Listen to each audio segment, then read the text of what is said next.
damn, a damn Alabama fan and proud of it. Gump Nation forever, brother. Namath again faking, quickly finds his target. Now cuts in. He's at the 40-yard line. He's at the 30. Quick drop throws in the end zone. Each number represents an expectation, a challenge that only a championship tradition can issue. Pressure. Anders hits him. The ball is loose. Alabama, here comes the heat. Cornelius Bennett. Whoa, did he get lit up? It is an endless passing of the torch that urges the wearer to enrich his legacy. Brings pressure up the middle in a hurry. They can't get away from Gunter. Alexander first down and more. Richardson breaks free on the sideline.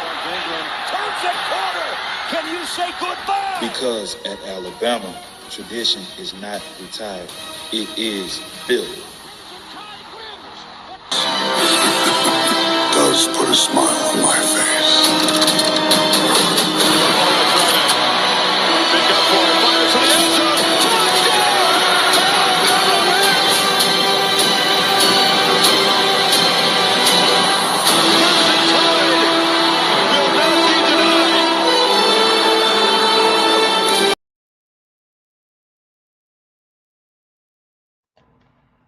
Ain't that a pretty color? Like crimson and white. Beautiful, beautiful stuff. Good morning, everybody. It is 11/19, the Saturday after 2023. Hope y'all are doing well. Hope y'all are doing real good today. I'm sure everybody enjoyed some of the games yesterday.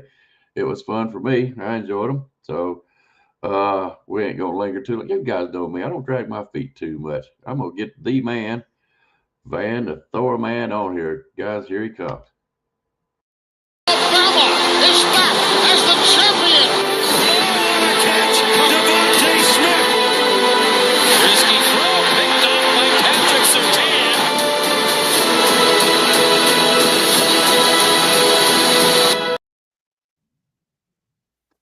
I was hoping I didn't forget. Roll Tide, brother. Roll Tide, bud. How you doing this morning? I'm doing good. You know, we usually try to keep everything loose around here and cut up and stuff, but I actually want to talk about something serious for a minute. Last night, there was a armed robbery and assault at Jordan-Hare Stadium. Rumor has it New Mexico State went into Jordan-Hare, stole $1.8 million from them, and kicked their sorry asses.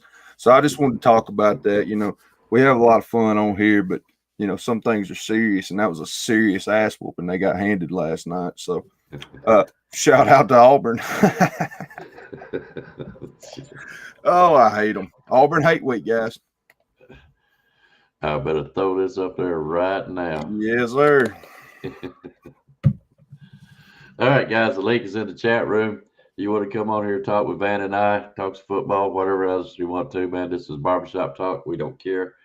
You want to talk about Auburn getting their butts handed to them or the robbery last night, you guys go right on.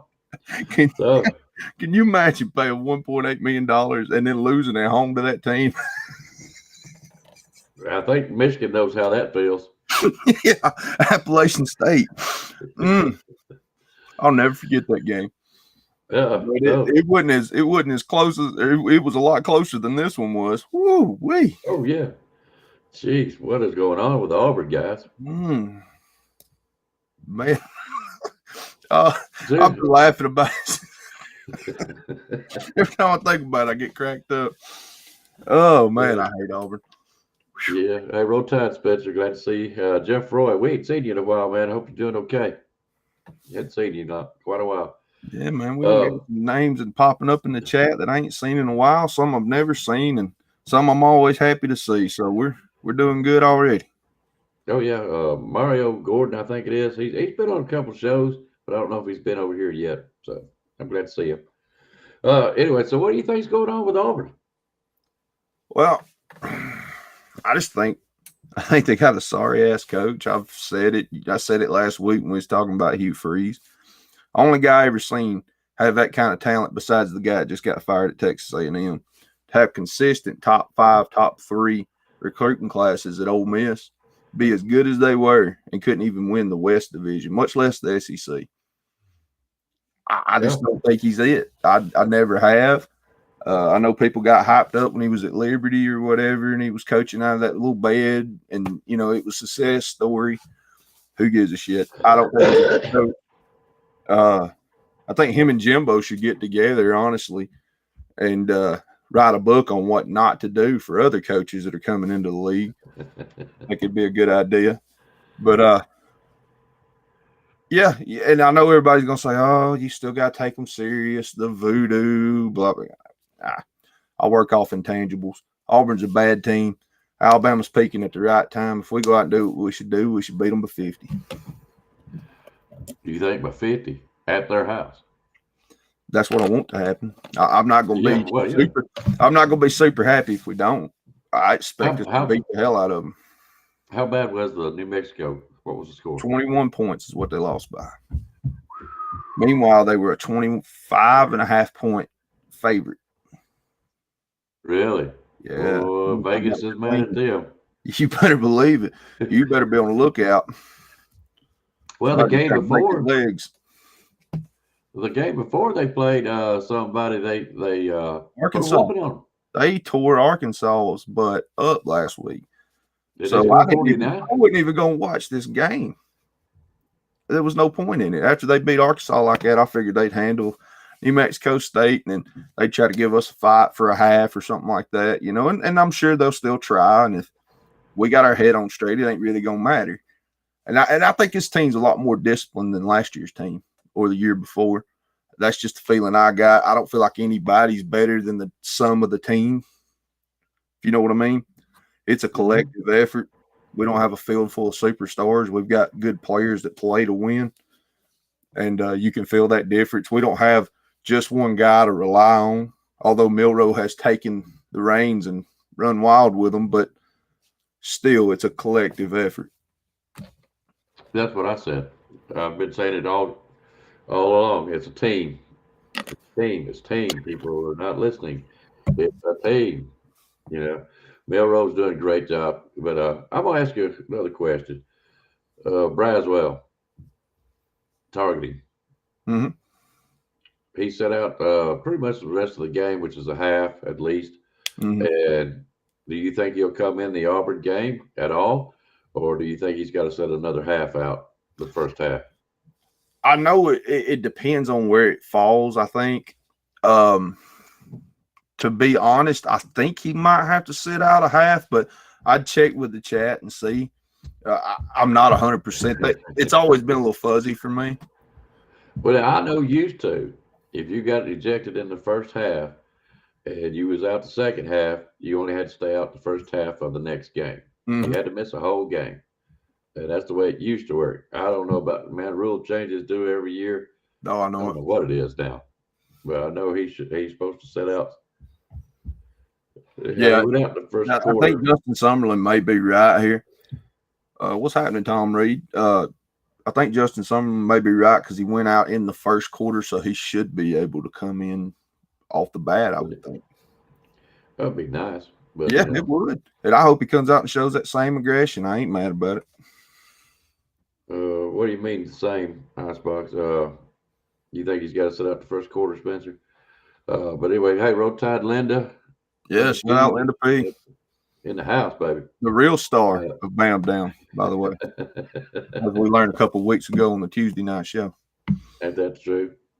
Tom Reed, good seeing you again, bud. Hope you're doing well. Yep, his dogs went out and took care of business. They took out the trash that is Tennessee with no problems there. Anybody seen Ken? I ain't seen nothing in the obituaries or anything, but I ain't seen him on here either. Who's that now? Ken. Oh, yeah, the Tennessee guy. Yeah. Seemed like a nice fella. Yeah, boy. He does. But they've had a rough couple of weeks. I don't think they've scored 20 collective points in the last 8 quarters, but I may be wrong. Good night. Good. You hate to see it. You don't. You don't hate to see it at all. Tennessee and Auburn, I'm sorry. I can like the people that root for them, some of them. I ain't met many Auburn people I like. Somebody may change my mind one day, but I married one, but I converted her. But Yeah, Tennessee fans. I know several good Tennessee fans, but I hate that school. So every time they do bad, I think it's hilarious. You know, it ain't the people, it ain't the Oh, land. It's beautiful country. If you like mountains and stuff, it's a great place. And some of the fans I say some of the fans, the people there are great people. I enjoy Tennessee, but man, the fans, the school, and we all know why. I mm-hmm. can't stand them. They're if they ain't above Auburn, they're close. They're close. They're the.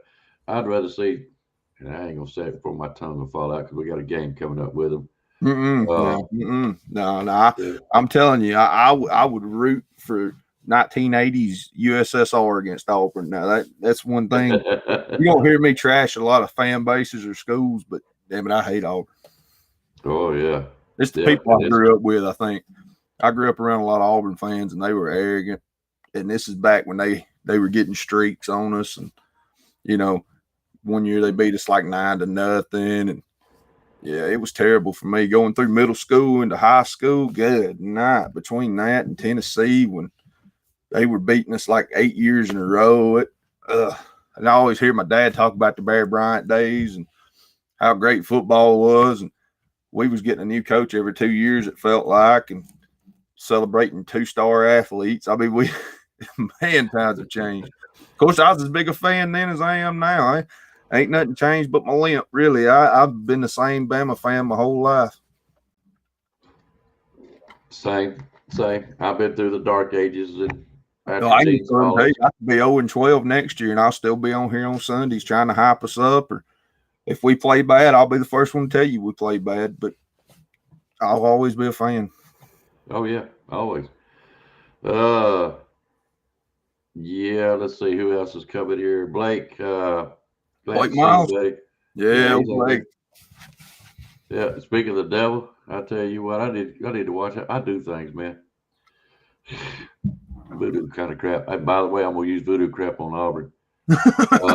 Michelle Cochran wrote time. I'm gonna overrule them daggum chickens. You watch, see what I do. And more chickens ain't talking too much right now. No. What's up? What's happening there, man? Roll Tide. What's up? What's going on, buddy? Not much. Man, I blinked. I think Alabama just scored 2 more touchdowns against Chattanooga. Yep. But everything I said they was gonna do, they did. Came out hot, fast, hit them in the mouth, didn't let up, kept their foot on the gas pedal, played the full game, played to the Bama standard, and look at the results. And they was rotating in our players. It did rotation. I spotted. You see what they did everything. I'm in the chat. How many do you have in line? I just need to edge up. What do you mean? How many in line? If you want to come on show, yeah, come on. Yeah, come on in, Nick Saban. Yep, you come on in. See, we'll chop it up. Said you come on in. Sure, I like this. I love his channel too. I'm a subscriber. Oh, he's got a great channel. Oh, man, If you want information about other teams we're fixing to play, Nick Saban Jr.'s channel is the place to go. Yep. And he's always getting fired up on recruiting too. Yes. Oh yeah. Oh yes.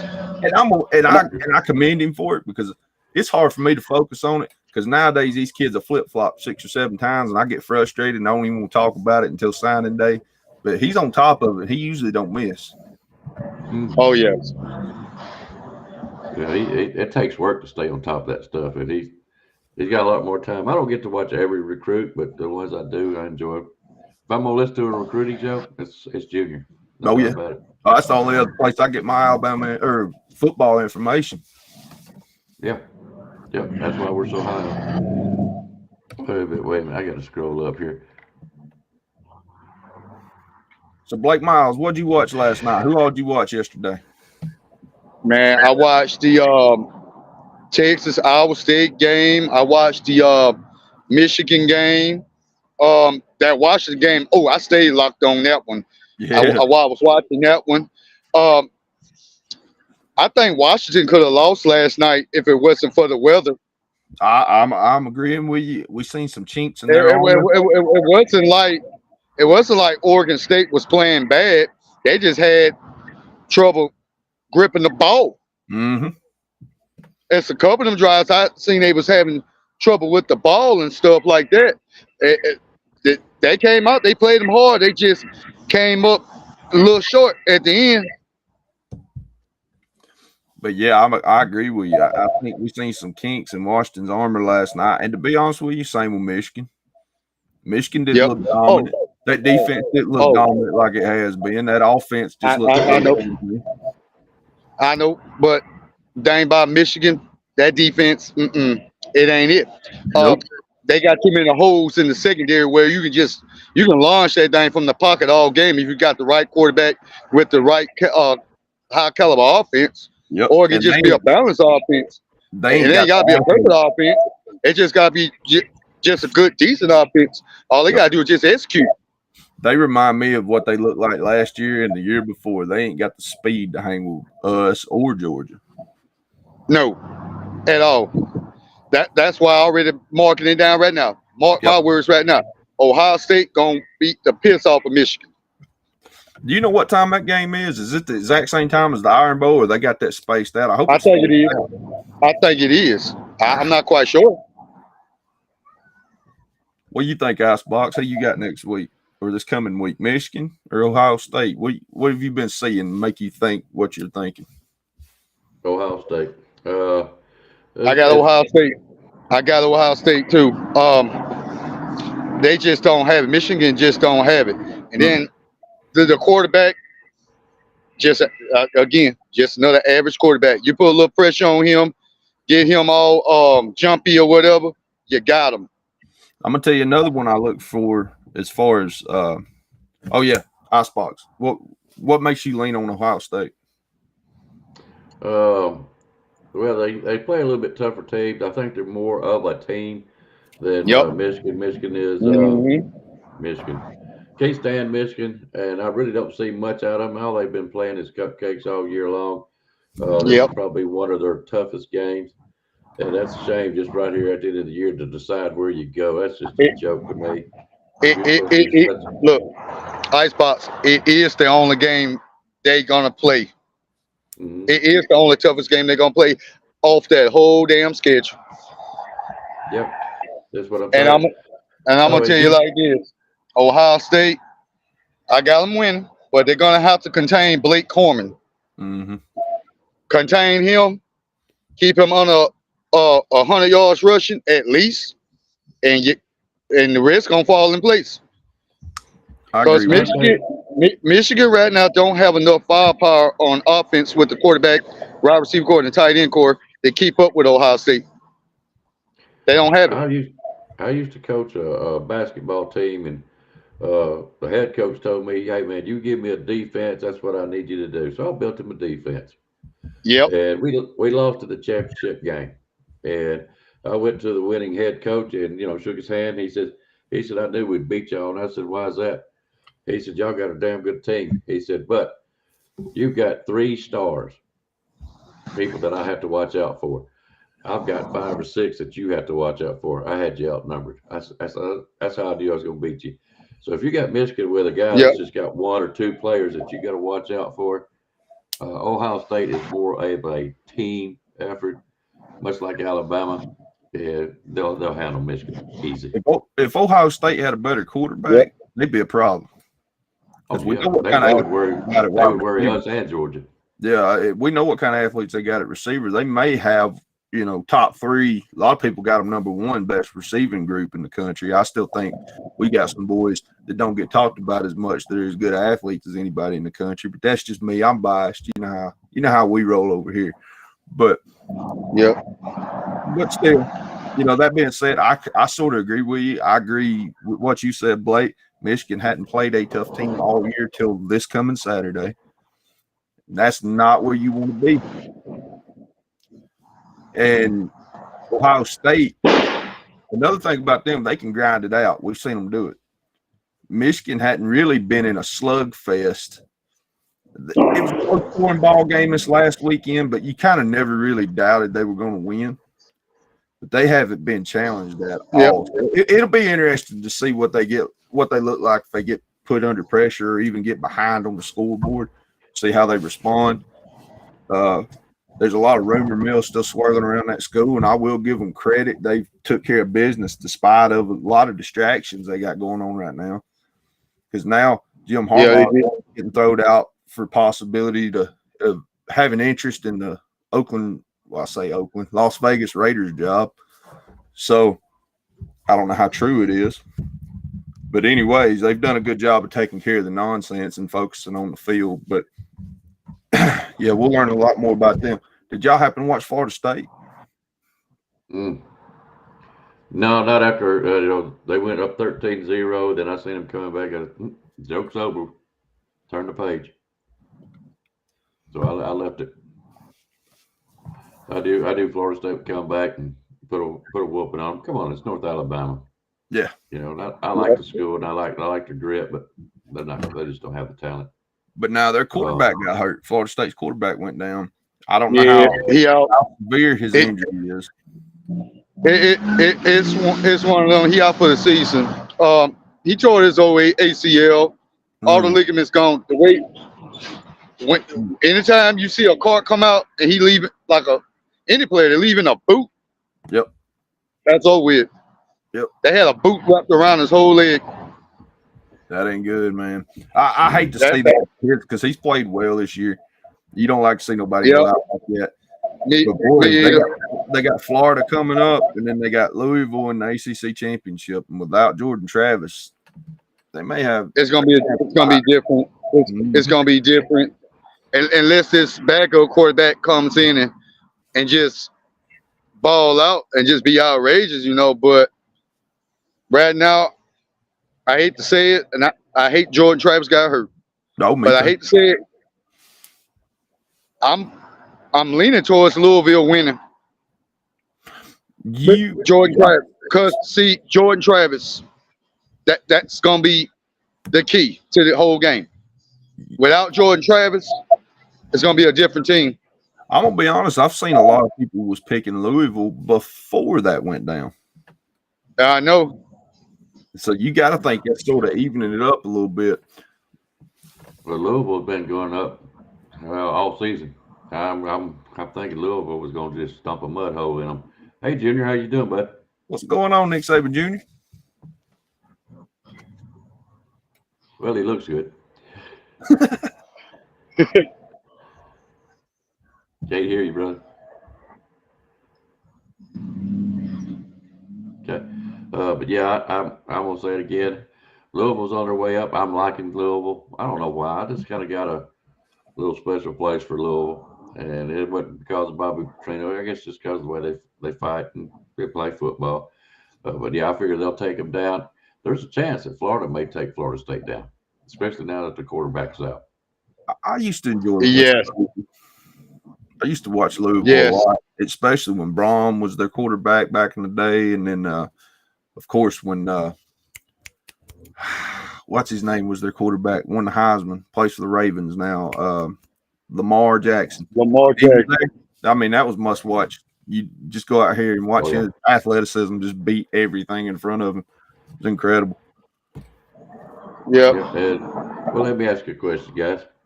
You figure that Florida State is not going to make it. Is that what we all kind of thinking? I mean, out of the unbeatens right now, they've got the most problems. Yeah, right now, if they was to play Florida and Louisville, lose one game, are they out of the Final Four? Yes. So. Yes, they would be. Jordan Travis would be the reason why they out. I hate he got hurt, but right now it's a toss-up. It's like a 50-50 ball. I don't know Florida State gonna make it or not. Without Jordan Travis, it's gonna be a different team. You're gonna have a younger quarterback, which ain't got much game experience at all. No, and you're talking about a lot of close games. They couldn't play the backup a lot of times. I know, but you're talking about playing Florida, and then you got Louisville coming up, and you got a backup quarterback. Now, I'm not saying they can't. I'm not saying they can't do it, but it's gonna be a tough road. And I watched Florida play Missouri yesterday, and Florida gave them a fight. And I mean, Missouri's a pretty good ball team with a good offense. And Florida hung in there with them for quite a while. So I don't know that that's really the game. Yeah, Florida State may have problems right here.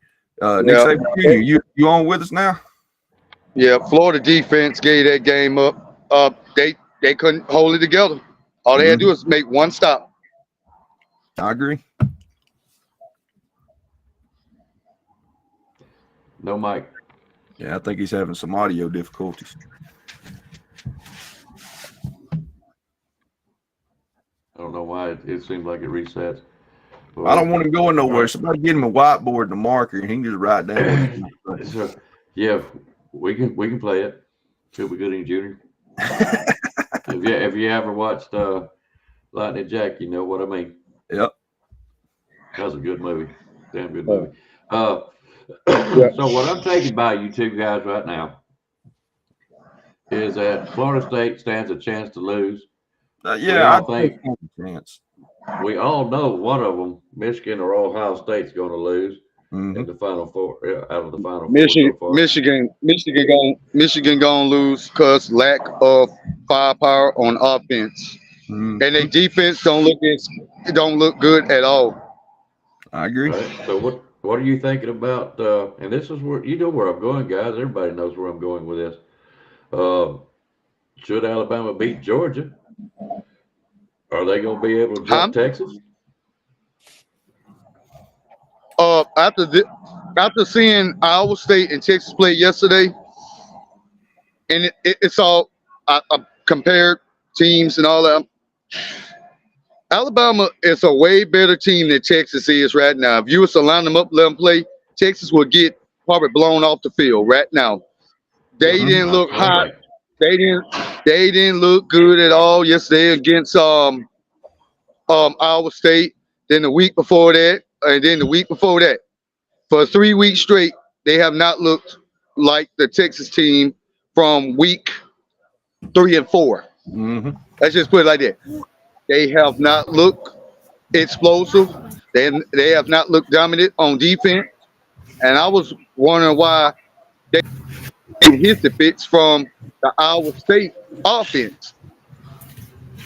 If Iowa State could have made at least 2 stops in that game, that score probably could have been different. Yeah, I agree. What's up, NSJ? Can y'all hear me? Yeah, man. Yeah. I can't see myself, but if y'all hear me, that's cool. What's going on with everybody, man? Nah, man. We're doing good. Hanging out. Hey, you sound good. We can see you good too. Okay. Oh, good. All right, good. I'm just hearing y'all talk about this college football stuff, man. I got coming on the way. I thought that was like in the neighborhood, but they on the way, so I'm gonna talk for a little bit. Okay. Go right ahead. But man, I like Louisville, man. I've been big on what Coach Brown been doing. I like Louisville. And what I join Travis, I don't know. I can be wrong because Florida State has athletes. You know, we didn't really get to see the backup quarterback get let loose like that. You know what I'm saying? And it was North Alabama, so we're gonna see next. We'll see next week. Yep. Yeah, I agree with that. Florida State's got those big body receivers. They're great athletes. You know, time will tell with decent pressure if this backup quarterback can get the job done. But they do got some athletes they can ride on. And yeah, I mean the discussion, and I know where Icebox was going. He made it real clear. Well, you know, can Bama get in the or in the playoffs? I think the real national championship in a lot of college football minds is going to be December 2nd. I just really think. I think people that know Alabama passes the eye test right now. Georgia passes the eye test right now. Yeah. The winner of that ball game, I don't think you can deny them. I don't think the playoff committee would deny them. That Texas game was different team. They've grown since then. I just don't think you can deny Alabama or Georgia, whoever wins that game. I think that's your real national champion because I don't see anybody else being more physical or more dominant in the playoff than either one of those teams would be. Yeah, I agree. And see, then what I get from looking at all the college games yesterday, man, like, I'm like, if any one of these teams play Alabama, Georgia, Washington, they good. But they gonna get out physical, man. They gonna get out physical when they come to Georgia or Alabama. That's what I was saying last week. None of those teams that's in that top four right now have not played superior defenses like Alabama, Georgia got superior offenses, and just they have not been in a tough like environment the way that we play ball in the SEC. They no, those teams right there, they don't oppose any kind of threat to Alabama or Georgia. But the thing about Alabama, they're gonna have to handle their business and just beat Georgia by any means necessary to get in that playoff. If they beat Georgia, they get in. They get in. That's an automatic bid. I agree with that. B. Jammins said it. B. Jammins said it in the chat. He said it's looking like it could end up where the committee may have to choose from who deserves in or who the best 4 teams are. I thought the terms say the best teams, and there's a good chance they will pick the 4 best teams. And if they do, if Bama beats Georgia, I still think Georgia deserves to be in there. I couldn't deny them. Bama and Georgia, they are far and away the 2 best teams. Yeah, in college football, my opinion. But this is the thing about it. It's going to come down to one SEC team. I really don't think the committee want to put 2 SEC teams in the playoff. Well, you know, they've been trying to stop that forever, but I really don't think they want to do that. After last year's debacle, though, with TCU and one of the worst rated championship games we've ever seen as far as ratings, and we talked about this last week on the show. This is a business, and Georgia brings a lot of fans. Alabama brings a lot of fans from across the country, not just the state of Alabama. You know, I mean, look at Icebox. He don't live in Bama no more. He's still repping. I mean, there's tons of Alabama fans across the country. Tons of Georgia fans. Michigan's got a heavy fan base. Ohio State's got a heavy fan base. I think that's where these Pac-12 teams, if they get one loss, I think you don't see them. No, you're not. But last year was an embarrassment because you let TCU in over Alabama, and the same team that beat TCU the week before, Alabama blew them out in the Sugar Bowl. Yep, Kansas Then State. when TCU went up against Georgia in the championship game, everybody know what happened. Everybody knew what was going to happen. Yeah. And look, at the second quarter, I already know. People turned the television set off. The game was over. The ratings went down. On that second quarter, the ratings went down.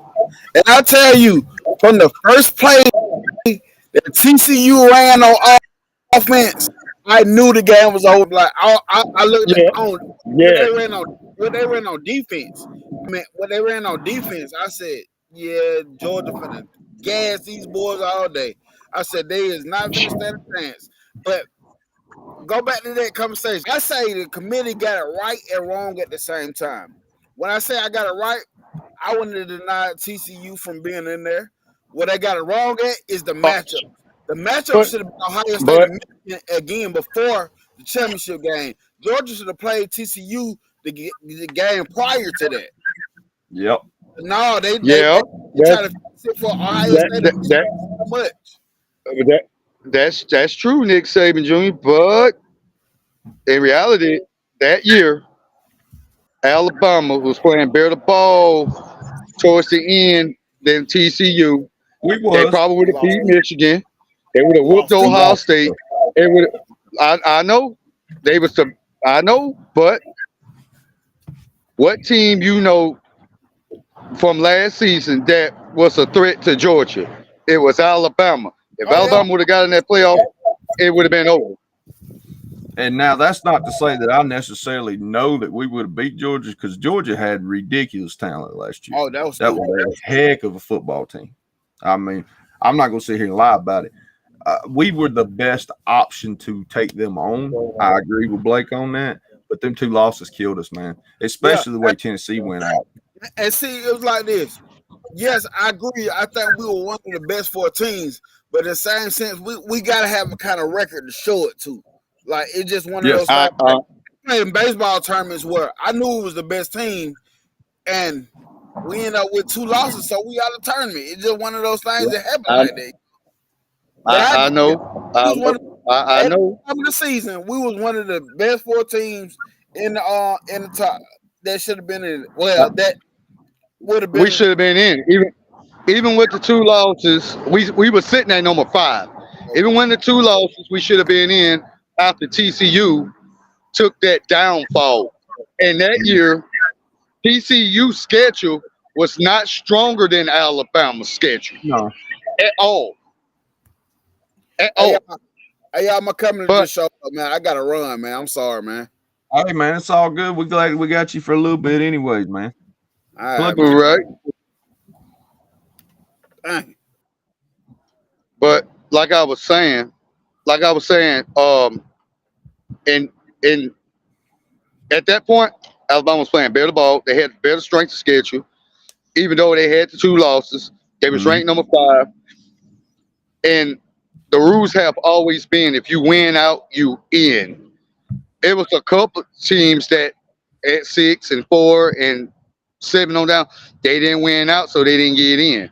But let me entertain this.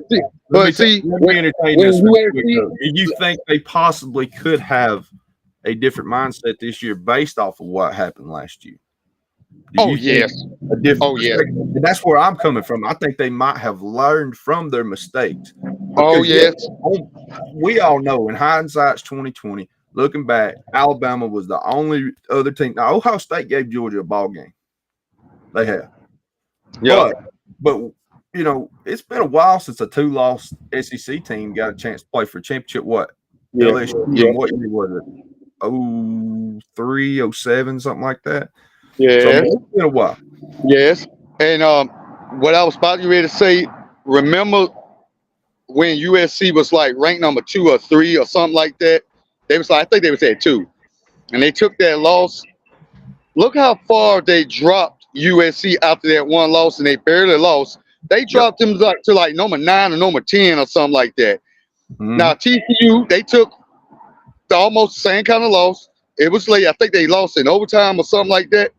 TCU, they took that loss and they didn't even drop them but like 1 spot. But you punished USC after getting 1 loss, and they was undefeated when they took that 1 loss. You punished USC, but you didn't punish TCU. Then you let TCU in a playoff, and then they get blown off the field in just the most dominant proportion ever. I ain't never seen a national championship game that's been one-sided like that. I'm going to say this. We're knocking TCU for how they lost. How about Michigan losing to TCU in the first round? That's the conversation nobody ever has. Michigan was this big, bad. We beat Ohio State. We've dominated everybody. Okay. And TCU beat I know. But see, that's when a team overlooks their opponent. Michigan came out and said, okay, probably said, all right, we're going to play a little down. And that's what happened. They didn't show up. They weren't ready. And TCU beat them. Plus, they didn't show up ready. They didn't show up. He don't win championships. I know. But Michigan didn't show up and play like they played Ohio State last season, how they beat them and all these other teams. They didn't show up to play. They didn't show up and show out. They tried to, I already know that. They tried to play down to their opponent, thinking TCU was like, oh, they've been playing cupcakes all year, this, that. Okay. They played down and lost. They didn't show up and wasn't prepared to play like they had been playing all year. That's how TCU won. But then when TCU got to Georgia, Georgia was ready. No, here's the deal, Blake. They was ready. They was ready. No. And they proved why they was ready. Like Nick Saban Jr. said, the first play of that game, when TCU and Georgia met, even I knew it was over. It was over before it even started. TCU had no business in that playoff. You punish USC, but don't punish them. Michigan had already stolen I TCU's know. signals, and TCU knew it, and so they reversed their calling, is what they done, and that's what messed Michigan up. They were planning on this and that, and they couldn't figure out how to go about it after they had changed their signals backwards. I seen something about that. Yeah, and that's how come TCU ended up beating them, because Michigan was in the wrong spot every time. So, and then when TCU got to Georgia ain't dumb. They ain't stupid. By the way, Icebox, I need you to drive over to Williams' house, pour a little drink in his cup, man. He is fired up in that chat. He is fired up. Hey, I'm gonna say this about the committee. Then I'm gonna let you guys continue on. Back in the old days when we had the BCS, it was basically a bunch of coaches and people's opinions on who was the best out of the best. Okay, and that's what ended up determining your schedule. Of course, they went by strength of schedule, who you played, how you won, this and that kind of stuff, and determined who was number 1, 2, 3, 4, 5, whatever, and what bowl you went to. People got tired of somebody else's opinion because they thought James Madison or TCU or Cincinnati was a great football team because they had an 11-0 or 12-0 schedule, and they won all the games. But look who they played. Michigan and Ohio State has always been known to get top-ranked players up here because there's not much to choose from, and they get the best players that there is to choose from up here, where it's different in the SEC. There's talent everywhere down south. So now that they went to all this committee kind of stuff, well, it even shows. If you play cupcake teams and can just beat 1 or 2 good top name teams, you're in the conversation of going to the playoffs. Okay, we're down south, and got to give Georgia credit too. Hell, they play SEC teams too. You know what I'm saying there? So I'm not going to take nothing away from Georgia. You know, their schedule is wimpy this year, to be honest with you. Had they been playing other stronger teams in the beginning of the year, especially through the half, I don't think Georgia would be sitting there at the record they are now. They would have at least one loss, I think. Okay. That's simply an opinion. Now, since TCU went last year, they even looked at Cincinnati in the committee type deal. Now, people are getting tired of it. They want to see real football games in these championships. You cannot sit there and say Georgia's a champion, and granted they are, but look who they beat to get there. Exactly. TCU. The people do not want that. I think they're tired of 2 things. 1, they're tired of the SEC. 2, they're tired of 2 SEC teams in a playoff. And 3, they're tired of a wimpy team being in there. So if you will, I will ask each one of you, who do you think is the top 4 teams this season? That's the best playing right now. Real conversation, because we can't think for the committee. We can speculate all day, but that's exactly what it is. At the end of the day, if Bama takes care of business and we win the games we should, I feel like we'll be there. But that's a great conversation out there, Icebox. Blake, who do you think are the 4 best teams in the country right now? 4 best teams. The 4 best. All right. Best play. Now listen. Best playing. Best player, not the most talented. Who has played the 4 best teams right now? All right, simple question. Can Texas beat Alabama right now? Yeah. No. Oh, Texas can beat Alabama. No. Okay. Now, do you think Texas can beat Georgia? No. All right. Oh, no. All right. Do you think Texas can beat Ohio State? No. Not the way they've been playing for the last 4 weeks. No. Okay. Now, all right, let's just say Texas is took care of. They can argue all they want to that they beat us. We all know we're not the same team that we were in the first part of the year. You can throw that talk out the window as far as I'm concerned. Okay. Now, Oregon. Do you think they could beat Bama? No. They ain't playing the defense well flying fuck right now. They just running up scoreboards, looking all flashy. Pac-12. And then when they meet a good caliber opponent that knows how to play defense and play it well, that's not going to be fooled by their tricks, game over. Yep. All right. Now, do you think Oregon can beat Ohio State? We know they can't beat Georgia. We know they can't beat Maybe. Oregon might beat Ohio State, and that's a big might. Might. Their defense is not as stout as our Southern League. I'm gonna go that way. Okay. No. So Washington. Out of any of these three teams, which one do you think they could beat? All right. Washington. Do you think they could beat Alabama, Georgia, or Ohio State? No. Matter of fact, I think if Washington and Oregon play again, Oregon will beat them. Yep. All right. Now what about? I said the same thing, Van. I said the same thing. I've been thinking about it. If they play again, Oregon gonna beat them. Yep. Mm-hmm. All right. What about Oregon Florida State? is playing better. Yep. What about Florida State? Who do you think out of those three teams? Who do you think they can beat? Do you really think Florida State could beat Ohio State? In your mind? Not without Jordan Travis. Not without Jordan Travis. I don't think they could even with him. I know, but Florida State's one of them teams they sneak up on you. Yeah, but they damn sure they have to play. They have to play a game. I know. But right now, that's a toss-up for me. Florida State and Ohio State. All right. So all right, we all in agreement. Alabama, Georgia, Ohio State, top three. Yep. It's kind of like more of a pick 'em on who. And I'm gonna be honest, out of the three that we have mentioned, for Oregon, Texas, and Florida State, I think Oregon's a better team. They don't have no defense. I'm gonna say this: if Florida State and LSU lined up right now, LSU would beat Florida State if they played again.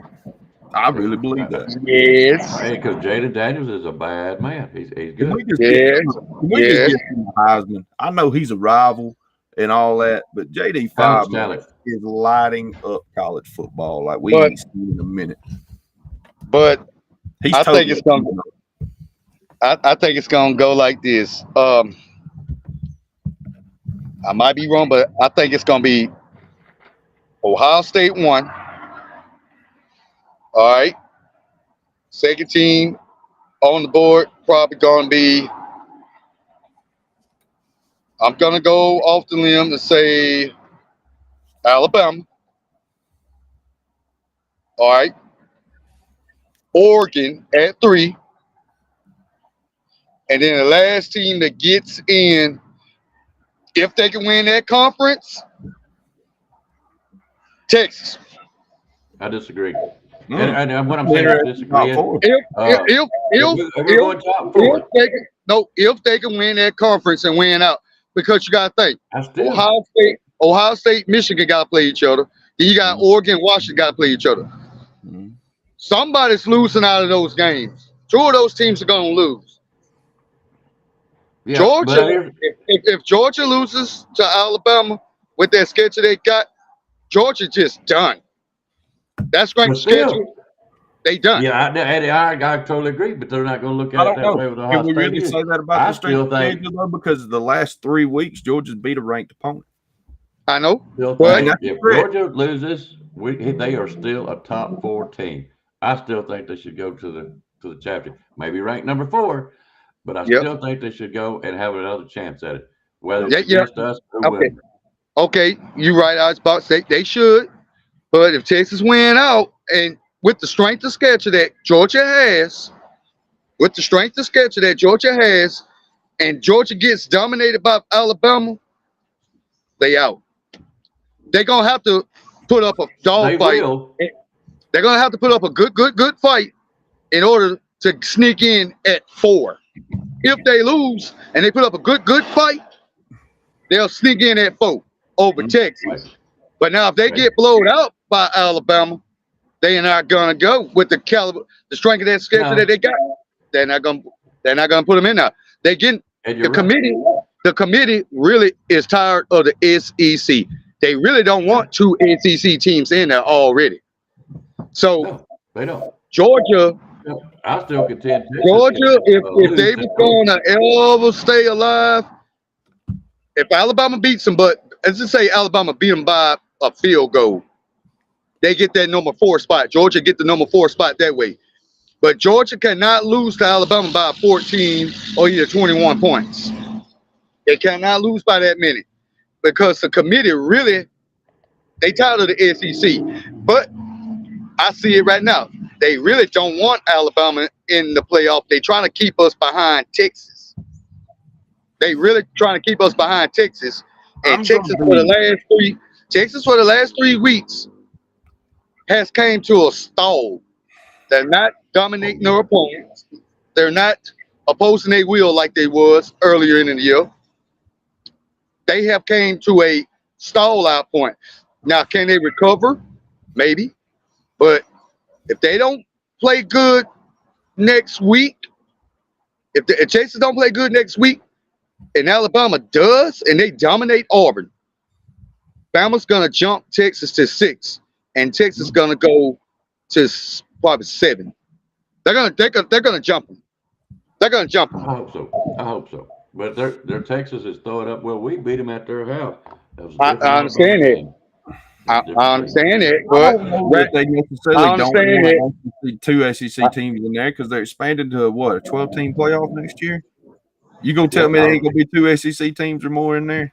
I don't It's know. gonna be look. Might be 3. If everything fall in place, it might get 4 SEC teams in there. Then what they gonna say? Then they gonna be look. If they go to 12-team playoff and they get 4 SEC teams in there, that committee is gonna be irate.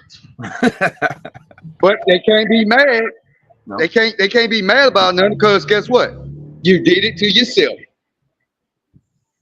Well, guys, I'm gonna They can't get mad about it because they did it to themselves. Spencer asked the question. Since they don't want 2 SEC teams playing for the championship, why in the hell did they win? I guess he's talking about why did they go to the 12-team playoff? Because they won't tournament style play like they did in basketball. Their problem is going to be that's basketball, where northern teams are usually better than the basketball teams. Usually, it's basketball. They're basketball schools. We're going to dominate the 12-team playoff because South is football schools. You're going to have Texas, your Oklahomas, Alabamas, Georgias, on and on and on and on. They're going to be in that top 12. Take a look at them now. If they went by that, we still would be in the hunt. And that's why everybody said, let's go 12 this year. Then look, I'm gonna add the cherry on the cake. Look how Ole Miss has been playing. They can sneak in right through the back door. They ain't gonna have a problem. That 12-team playoff, you basically, I'm visualizing everything that could happen in a 12-team playoff. They can't tell me if the SEC comes out just like Alabama, LSU, Ole Miss, Georgia. Let's just say Florida get hot one time. Somebody like that. You can't tell me if they all trying to make a run for it. You got Oklahoma and all these other teams that's gonna come over like Oklahoma and Texas. You can't tell me it might not be 4 teams in that playoff from the SEC. Mm-hmm. It's gonna happen. It's gonna happen because you gave us more firepower by letting Oklahoma and Texas come over here. I like what William said. Just because you're a conference champ doesn't mean you're a national championship caliber. That is so true. Exactly. And, but you got, like Jeff Boy says, hey, it's sad we have to rely on somebody's opinion to get into the championship or the Final Four. That's sad. Well, I know if we had a 12-team playoff this year, there would be 4 SEC teams. Ole Miss is sitting at what, 12? Missouri's sitting. Let's see, Missouri's sitting at 10. They were 11 last night. They were 9. Missouri number 9. Ole Miss is gonna finish 10-2 this year. Mm-hmm. So, that's what I was. Great thing about the 12-team playoff. Yeah, I agree. The 12-team playoff it's just what it is. It's going to give a lot of these teams an opportunity to try to make a run or that hasn't made a run before, or hasn't made it to the championship. But what I want to see is how do they match up these teams? Like say how they match up Alabama with say a team that's not been been to the championship or something like that, or like they haven't been this far before, like say a Vandy got there or something. You know what I'm saying? How would that play out? You know what I'm saying? I'm not saying that Vandy's gonna even make it close to that, but I'm just throwing something out there. But I Vandy, don't know. We'll see, man.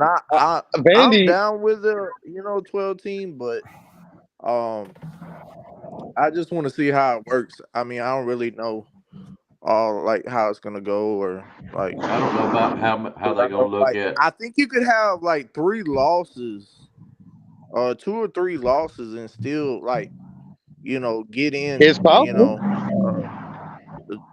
The playoffs. So that's crazy. I know, Well, but with a 12 team playoff and the way it's going to play out, that's going to make anything possible. The impossible ain't going to be impossible no more, and that's going to be a scary thought. Yeah. It's going to be like the NFL playoffs. Well, Almost. I'm gonna just say Watch this: this doggone these schedules that's coming for next year for Georgia and all these teams that have been having cupcakes. It ain't none of that no more. Sure ain't. Georgia got to play us next year in week 2. They got to play Texas. They got to play some good teams. So Georgia's not going to be an undefeated team next year At all. No, they're not. And no, there's no chance in hell. Nope. So they'll be undefeated again this year, and I hate it. I really hate it. I can't stand it. Undefeated for now. They are undefeated for now. I wouldn't wait say till there's Alabama. no chance Wait till they got a good Alabama gets to quarterback. Atlanta. I mean, I wouldn't say there's no chance because Georgia's got a young quarterback that's getting a lot of experience right now. That will he not be back next year? I think so. I mean, but I don't think they go 12-0 next year. I mean, no, tough. I mean, look at us. We got a loss right now. Of course, there again, if we played Texas a couple of weeks later, we'd have beat them. But still, that don't matter. We still lost to them. And okay. I mean, that's a but I don't understand why. This is what I don't understand about. But why does Georgia get cupcakes all their first few games, but Alabama's got to play Texas in week 2? Look, we got brand new coordinators and everything, but we got to play a pretty good damn Texas, actually a really good Texas team because they still winning. I know. Yep. They're 10-1. They 10. Yep. But so Georgia's original schedule, if everybody don't remember, for this year, their first game was supposed to be in Oklahoma, and they ran from it. Took Oklahoma off the schedule, and put what was it, Middle Tennessee State, some shit like that on there. I don't know what the Tennessee Martin. And then there you go, because their original schedule. They said the reason why they did that because Oklahoma's coming to the SEC. They said they did that because Oklahoma's coming to the SEC next year. So well, we played Texas, and Texas coming to the SEC. So why Georgia play what Oklahoma? I was told. That's what I heard. They was like, oh well, they didn't want to schedule it for this year because they ran from that game. Oklahoma's gonna be in the SEC No, next year. So what? They ran from that somebody game. on the schedule that's a competition at least. Exactly. Holy fuck! Guess what? They ran from Oklahoma this year. They was going to play Georgia and Oklahoma game 1 this year, and Georgia ran from the competition. We played Texas this year. Texas coming over to the SEC next season. Did we complain about it? No. Did we run from it? No. When those schedules came out, the original Georgia schedule, Oklahoma was going to play them game 1 right off back. I don't know who made a deal with the devil or whatever. What happened? They took Oklahoma off their schedule and replaced them with a cupcake. And then rest of the schedule, cupcakes. Georgia has played 10 cupcakes this year alone. And got another one. And got another one this week with Georgia Tech. Well, that's a yearly thing. I know Reed said it's because of interruption at home. They had Ball State. They had UT Martin. Kent Who State. else they had in Kent State. in the beginning of the season? Kent State. Ball State, UAB. And UT Martin, bro, they had nothing but freaking cupcakes. Cupcakes. And they're going to get another. Look, they're going to be eating on another one this week. I know Georgia Tech is their rival. Still a cupcake. How could you be proud to be undefeated against cupcakes? And, they praising.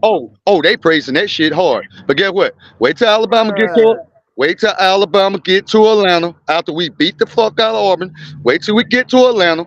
We're gonna show them who the standard of college football. We're gonna show them. Last time We're Georgia gonna lost show was them. 2021 No, to we're gonna Alabama show in them. the SEC We're gonna championship, show them. and it's gonna be another We're gonna show them it's what a gonna be real team another look like. repeat. We're gonna show them what a real team look like. When you actually played somebody, they gonna look average as fuck. If Alabama comes out blasting and don't let up, that game might be over quick. Georgia, we coming. Y'all gonna see what a real team look like. They keep thinking Miro. They keep thinking Miro not. They keep thinking their defense is like that. This defense ain't. Bro, did you see what Tennessee did on the first play of the game? Oh Bro, yeah. their Oh defense yeah. ain't even like that, dog.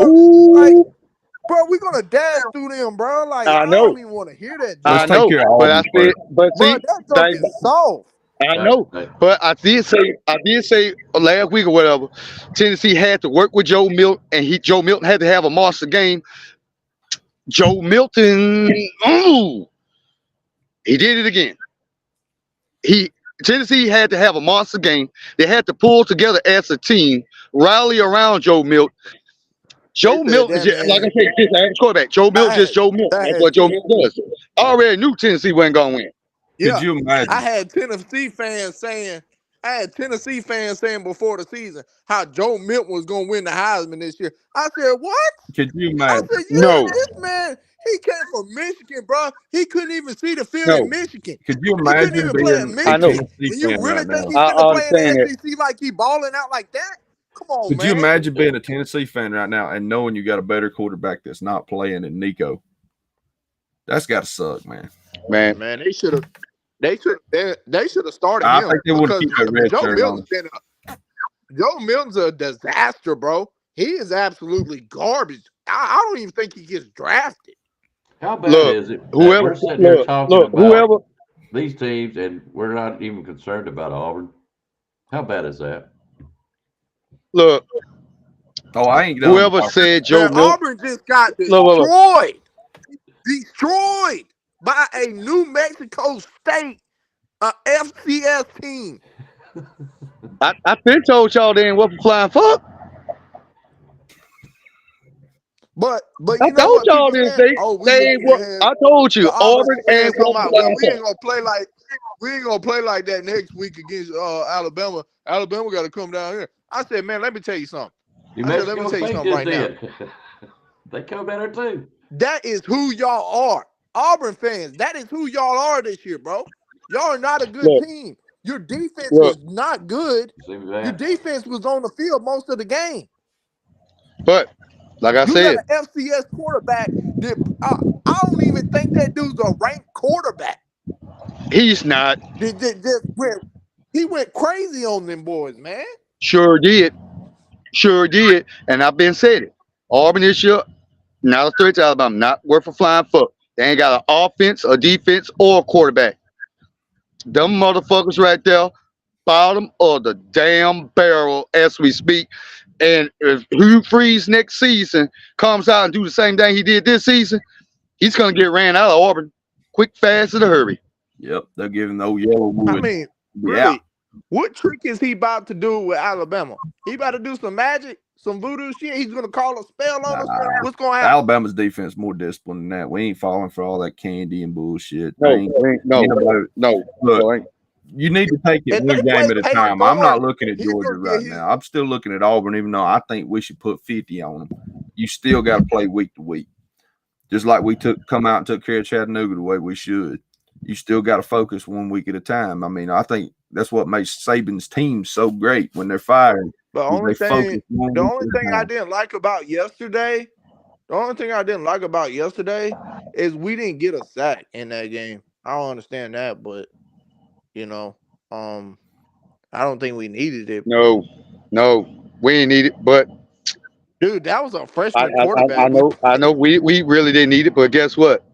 The way Auburn playing right now, we might have 4 sacks in that goddamn game, maybe more.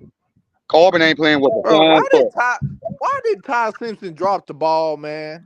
Why did he do that? Just a dumb I mistake. don't understand that, man. Look, too excited.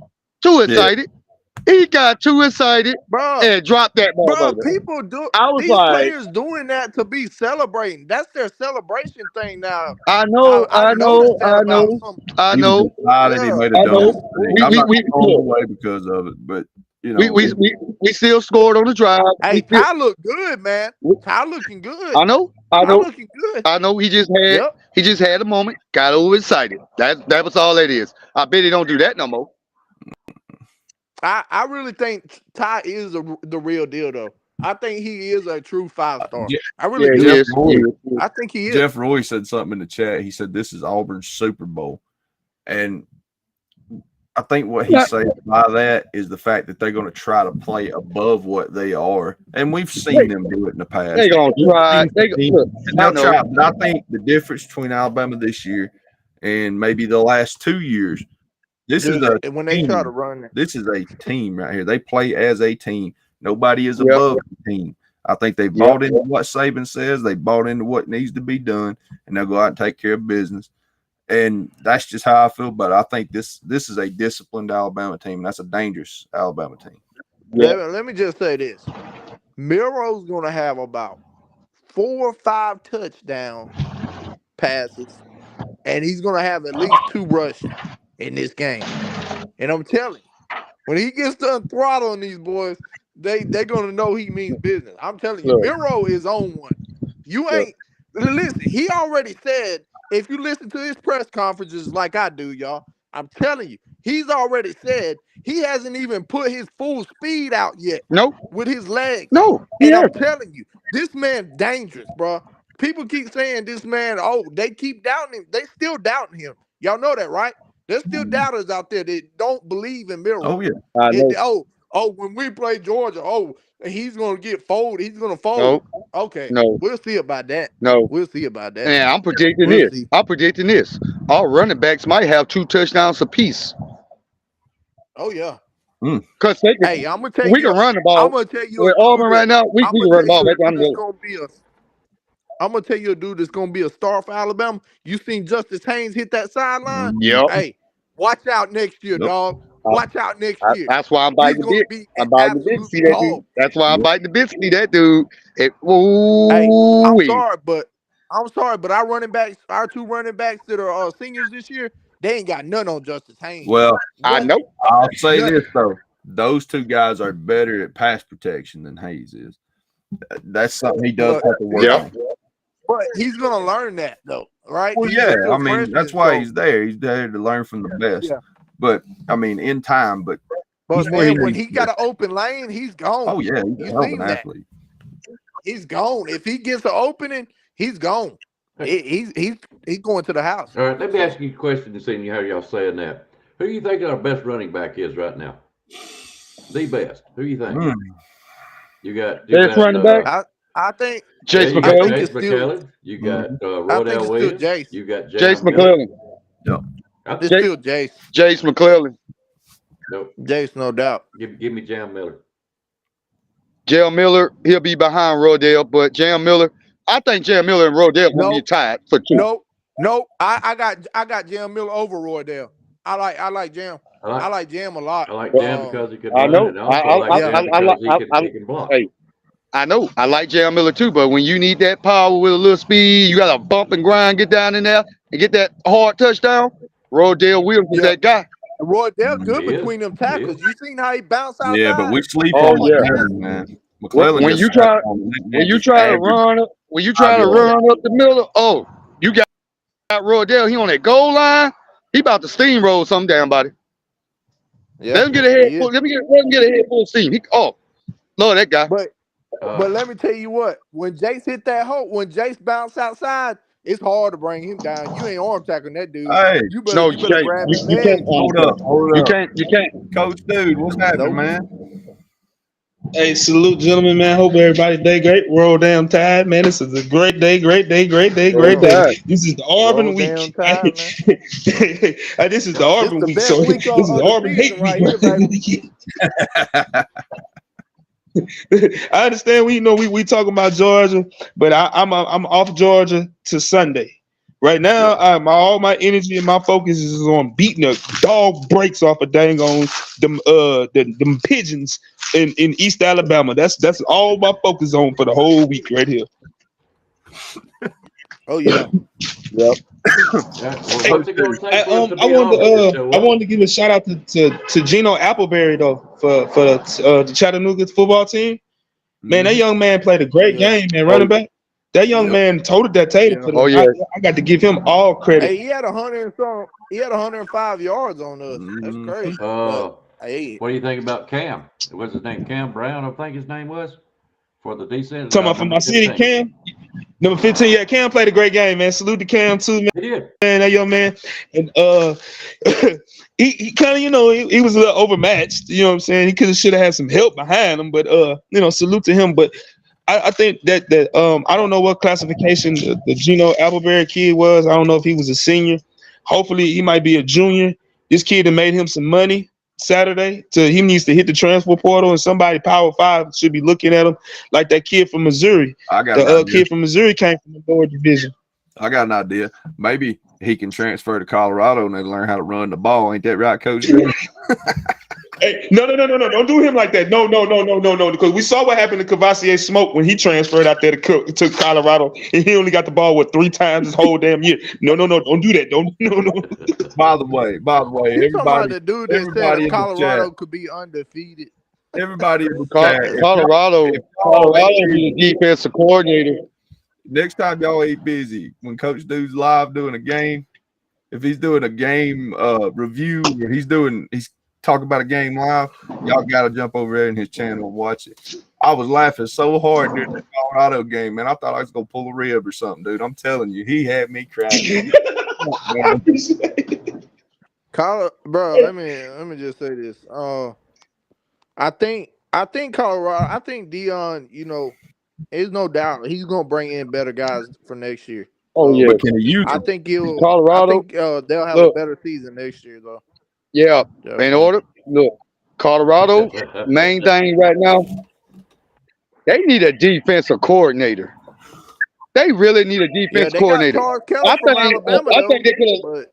think they could have won a lot more games if they had a good defensive coordinator. I'm gonna get some hate for this. So what about the head coach? I don't think it's just that. I think it's the players that they got on. I'm gonna get some hate for this. They need some good They don't got no X's and dogs O's on that around the defense, ball right? because Coach Prime ain't the dude.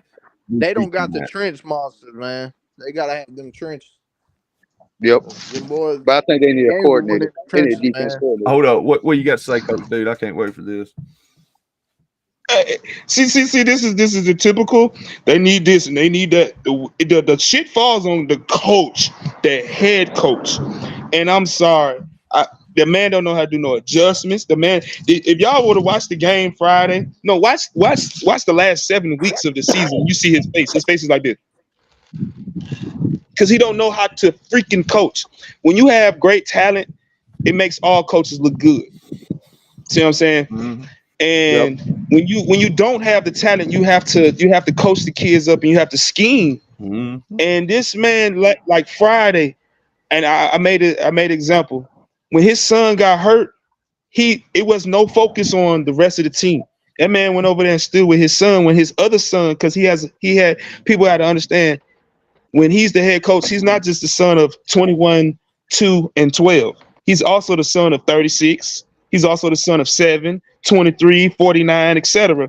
He had 16 in the game, and he didn't even try to turn his head around to see what the kid was doing. And they had it's not no coach. That shit is all glitz and fucking glory. That shit is not good out there. And I wish people would understand from the X's and O's at point of Now, from the monies, he's doing great. He's doing. If I was the president of Colorado, I'm telling them, hey, lose these games all you want to because you're filling up my stands. But next year, you're going to have to start winning. And people are saying, I'm going to cut it short. But people are saying, well, wait till next year, wait till next year. What is his high school recruiting class looking like right now? It's like in the 60s. See what I'm saying? And everybody's saying the transfer portal, the transfer portal.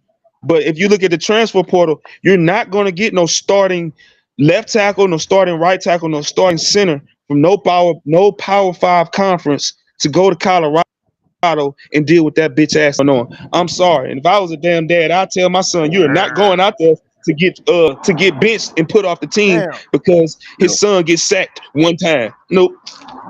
All right. Bro, Washington almost lost yesterday. Almost. Holy shit. All right. Man, Here we go, guys. Like All I right, said before, I said earlier, if that weather wasn't like that, Oregon State probably would have won the damn thing. That weather was terrible yesterday. All right, what do y'all think is going to happen in the Auburn game? Let's get back on to Auburn, Alabama, because that's what matters the most this week, Saturday. And I see the they smile gonna on try to Coach Duke's play. face They gonna try to already. play like they the best. Well, team let in me the go to you one at a time, okay? All right, let me hit Blake up first, and we'll get around to everybody. But I want to know what's it going to take, how's it going to go down against Auburn this week. Blake, give me your thoughts. Auburn, I already know they're gonna try to come out fighting, but I think Alabama gonna knock them back down to reality. And once they do that, and they stop them from trying to get to the outside edges, because they're not gonna run the ball up the middle. And like I said before, they ain't got a quarterback with a flying foot that can throw it down the goddamn field. Defense that Auburn got ain't worth a damn. Auburn gonna come out and try to fight us, but we're gonna knock their ass back down to reality. And by third quarter, game is fucking over. It's gonna be over by the third quarter. I'm looking for Miro to have probably 3 touchdown passes, 2 running, and I'm looking for each running back to at least get 2 touchdowns each if it gets out of hand. Because right now, what we seen with Auburn yesterday, they dead in the water. They dead in the water. All right, man, what do you think? Well, hard to follow that. That man give individual stance ahead of time. But I'm gonna say this. I like what he had to say. I don't know that Milroe's stats will be that high because if we jump out that quick, that early, hitting him in the mouth, I don't see him playing that long because I know what got coming the week after. I know, but like I say, but if he does all that in the first half, if Alabama and Miro, all right, Tommy Reese, if he start throwing some RPOs out there, letting this man throw the ball down the field a little bit, but also let him run a little bit here and there. And you already know the running back's gonna be going off. Oh yeah, that Auburn front still garbage. The game might be over before we even know it. After what I've seen yesterday, they ain't got not a damn chance. Not one fucking chance of winning that game. I just don't see Auburn doing it. Right. First quarter, they might fight a little bit, but I just don't see them doing it.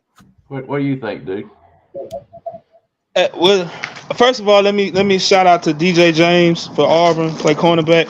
Number 4, I gotta give a shout out to DJ James, man. I've been knowing that kid since he was like 3-4 years old. So I got to get that. I'm sorry for him this weekend, but I hear everybody saying with the mojo of the Jordan Hare Stadium and all this, and this is going to be Auburn's bowl, Super Bowl, all etc., everything in one. But we also have to understand that we've been playing a playoff game since week 3. Yep.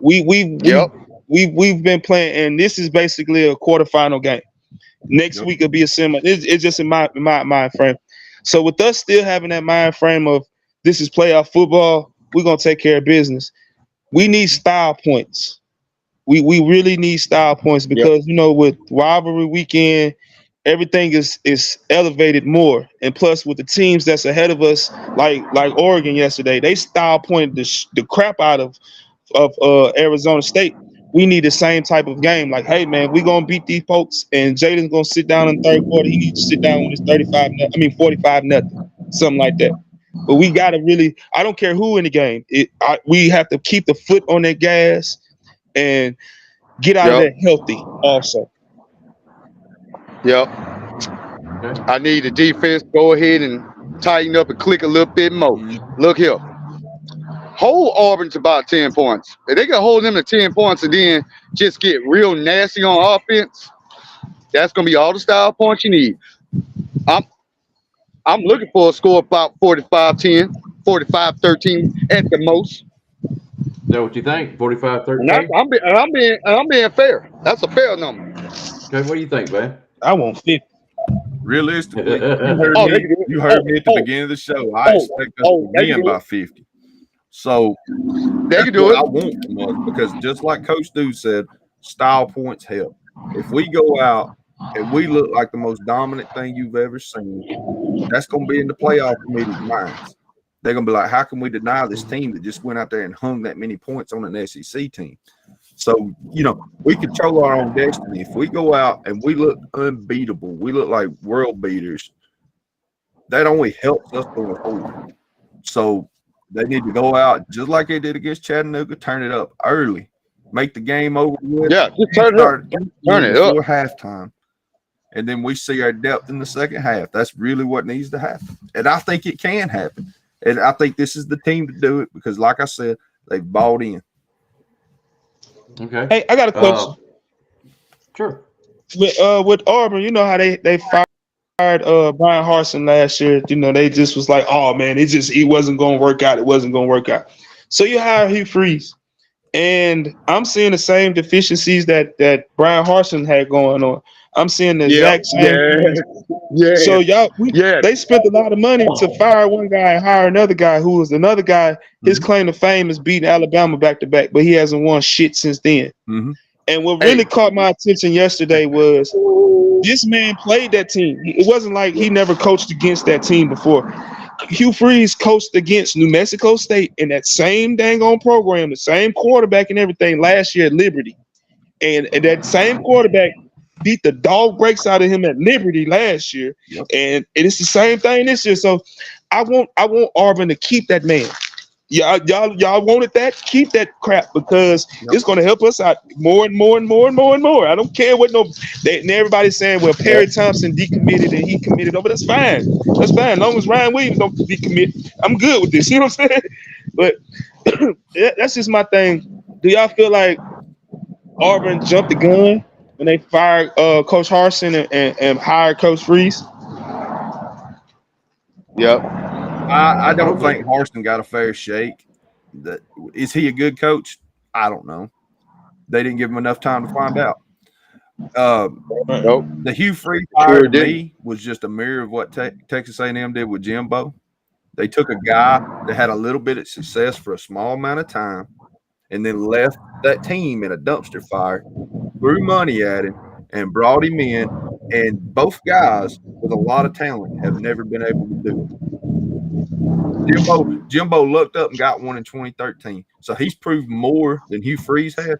Hugh Freeze had one of the most talented college football teams for 2 straight years and couldn't even win the West. Right. At Ole Miss. Did he win 10 games? I don't even remember. I really don't even. I don't think he won 10 games. Right. I think he was like 9. 9 was the max. Yeah. And what did Jimbo do at Texas A&M? Get better players than Sumlin did, but have worse results. Mm-hmm. So to me, they're mirror images of each other. I think Kevin Sumlin. And then look what Gus Malzahn is doing down in Central Florida. Mm-hmm. Yep. That's why Auburn should have kept man. Auburn should have kept Gus. What? They should have kept old Gus, bud. Dude, Gus look, they did better than just keeping old Gus, buzz. Dude, Gus because right now, genius. I'm right now, he can scare you. Yep. But they did better keep it old Gus, buzz. Nick Marshall was a glorified free safety, and he had him back there at quarterback, RPOing and options and this and that, and the other man had everybody confused. I mean, he best athlete in position to win. And toted that to a championship. Now, they didn't win. They lost to Florida State. But he got them there. And then, he had some mediocre years, but everybody forgets the boosters and the athletic club at Auburn are so hands-on, and they want a coach they can put their thumb on and control. and they have messed themselves up so many times.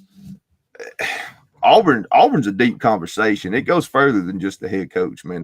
A lot goes on. Those Auburn boosters they are toxic to that program. Mm-hmm. Oh yeah, they are toxic waste. Yes, they think, oh, we go get this coach, this, that, the other. Oh, wake up now. Oh, we got a championship. We got a championship. No, it don't work like that. They are toxic to that program, and it's going to continue to happen until a higher authority steps in and separates the program and the boost club, or however they should go. They're going to have to pull those boosters away from that program, because right now those boosters is running the Auburn program into the fucking ground as we speak right now. But we gotta look at it too.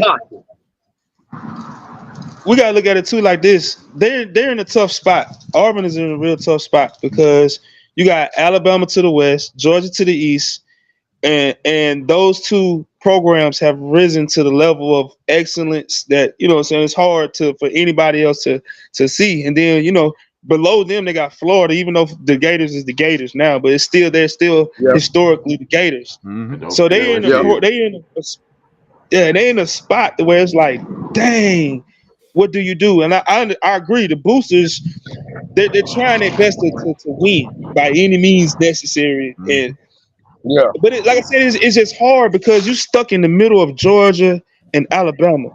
Yep. And you're right there in the middle of two programs that have ascended to the tops of levels that Auburn can only dream of. And I think that's one thing that a lot of programs around the nation, they have to understand who they are. You see what I'm saying? It's you like Mississippi State. Mississippi State is a constant 8-9 win program. If they win 10 games, it's every 20 years, and it's like, okay, great, good job. But to win 8-9 games a year at that program, that's great. Kentucky, that's why Coach Stoops basically got a lifetime contract, because they are happy with going to bowl games because that's the University of Kentucky. Auburn should be the same way. They should be like, hey man, we it's no way we can win this crap. We can't win the West, we can't win the East, and you know what I'm saying? I know it's gone now, and it make it even worse because now you got Texas and Oklahoma in it. So they just dropped it even more below. Yeah, because I mean, really think about Auburn right now and where they're positioned. Ole Miss is a good team now. They're not great. They're not Alabama and Georgia level, but they're a good team now. They're above Auburn. They're talked about more than Auburn.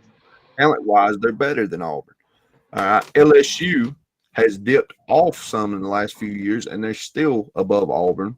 They're still a good team. They're not great, but they're on the cusp. If they'd have had a defense this year, we'd have been talking about them in that conversation. Auburn, I mean, they're not doormats like Vandy, but they're not a premier school right now, and they hadn't been in a few years. And I mean, when they beat a ranked team, their fans go nuts because they don't expect it. It tells you everything you need to know. Matt, I just hope we beat them so bad Saturday they try to relocate that team over there to fucking Georgia somewhere. Get up. That's why I call them anyway. I say that's a part of Georgia anyway, bro. I don't even claim that shit. Hey, make their ass relocate to Marietta, Georgia, or some shit like that. Every time you see them, when Auburn's having a bad season, they disappear in the bushes. They come back out with a Georgia hat on. Oh no, they might well just go over there and keep their name or whatever, and just go on over there and just call yourself the Marietta Tigers. Hey, go on over to Marietta, Georgia. When has, to y'all knowledge, you know, I know Auburn have a run here and there, but like a sustainment of years and years and years, when has Auburn ever really done that?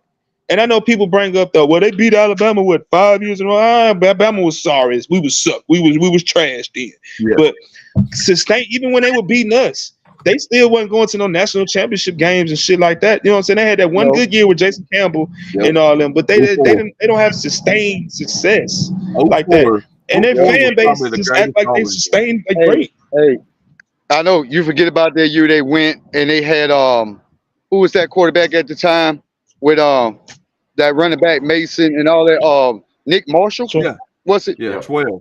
They went 13. to the championship game and they lost to Oregon. Mm-hmm. Yep, they choked on that one.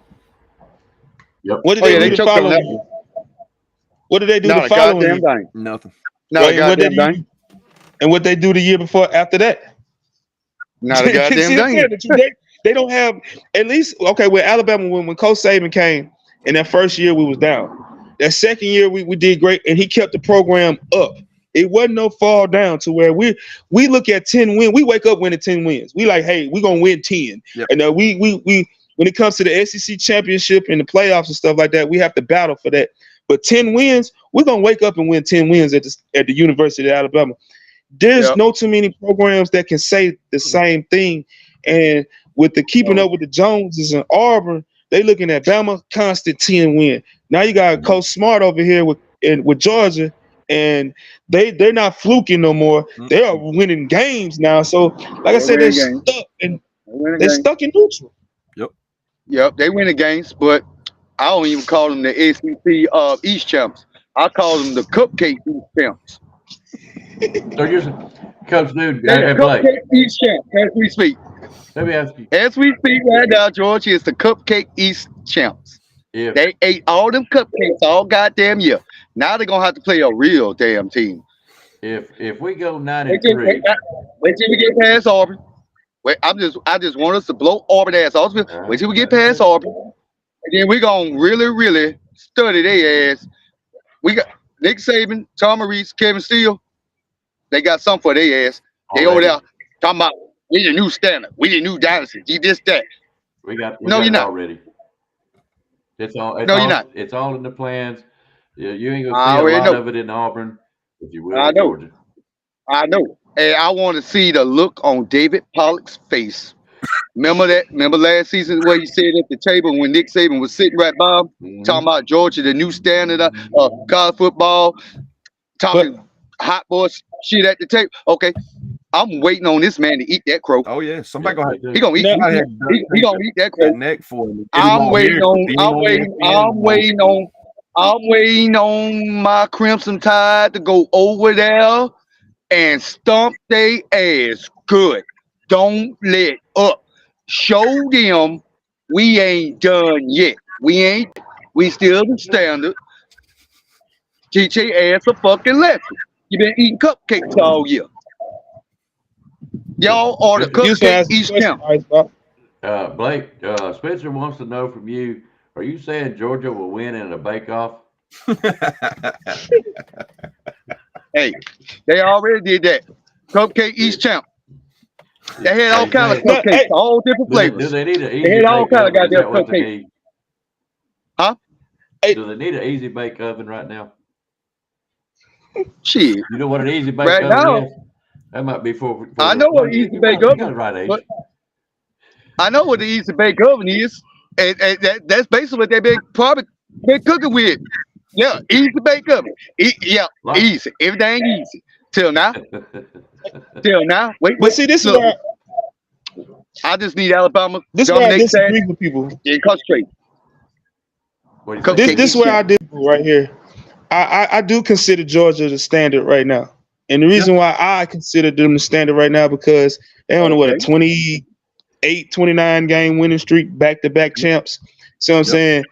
So I consider them top dogs, even though I call them the Georgia Bull Puppies.